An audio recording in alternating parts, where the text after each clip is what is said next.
Samajwadi party ने जम्मू कश्मीर के बाद महाराष्ट्र और झारखंड चुनाव में अपने प्रत्याशी उतारे। महाराष्ट्र में सपा अपनी साख बचाने में कामयाब रही। पार्टी ने यहां अपनी दोनों सीटें जीती। यहां जिस तरह का रिजल्ट आया है उसमें इंडिया अलायंस का मामला बहुत गड़बड़ हुआ और इससे अब एक बात तो साफ है कि अखिलेश यादव को कांग्रेस और गठबंधन के साथ ही इग्नोर नहीं कर सकते। सपा महाराष्ट्र में 12 सीटों की मांग कर रही थी, लेकिन समझौता न होने पर सपा ने 9 सीटों पर उम्मीदवार उतारे। हालांकि बाद में सपा ने 4 उम्मीदवारों को बैठा दिया और 5 सीटों पर चुनाव लड़ने का फैसला किया। इन 5 में से 2 सीटों पर सपा को जीत मिली। अबू आजमी ने मानखुर्द शिवाजी नगर से जीते, तो वहीं भिवंडी ईस्ट से रईस अख्तर को बड़ी जीत मिली। मुस्लिम वोटों के बिखराव के कारण औरंगाबाद ईस्ट में बीजेपी को जीत नसीब हुई और यहाँ AIMIM के इम्तियाज जलील दूसरे नंबर पर रहे। वो 2162 वोटों से बीजेपी से पीछे रह गए। सपा के गफ्फार कादरी को यहाँ 5943 वोट मिले। कांग्रेस यहाँ तीसरे नंबर पर, जबकि सपा 5वें नंबर पर रही।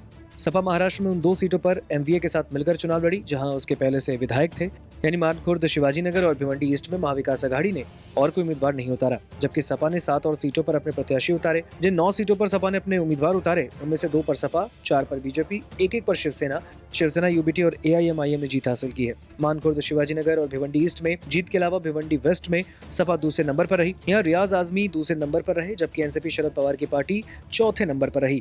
यहाँ भी जीत बीजेपी की हुई।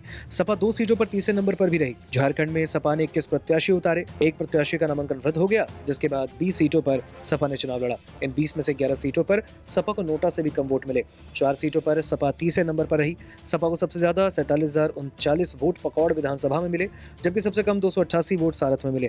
सपा को झारखंड में कुल 1,30,432 वोट मिले, जो झारखंड में पड़े वोटों में शेयर में 0.73% था। सपा ने जिन 20 सीटों पर चुनाव लड़ा उनमें से 7 सीटें बीजेपी और उसके सहयोगी JDU के खाते में गई, जबकि बाकी सीटें इंडिया अलायंस के खाते में गई। कई सीटें ऐसी रही जहां सपा ने कांग्रेस का वोट काटने का काम किया। मसलन गढ़वा में बीजेपी की जीत 16,753 वोटों से हुई, वहां सपा को 8,096 वोट मिले। और इस तरह बहरी में बीजेपी की जीत 49,000 से अधिक मतों से हुई, वहां सपा को 23,629 वोट मिले। कुछ सीटें ऐसी भी रहीं जहां कांग्रेस सपा को मिले वोटों की वजह से हारते हारते बची। मसलन छतरपुर में कांग्रेस की जीत महज 736 वोटों से हुई, यहां सपा ने 4,594 वोट हासिल किए।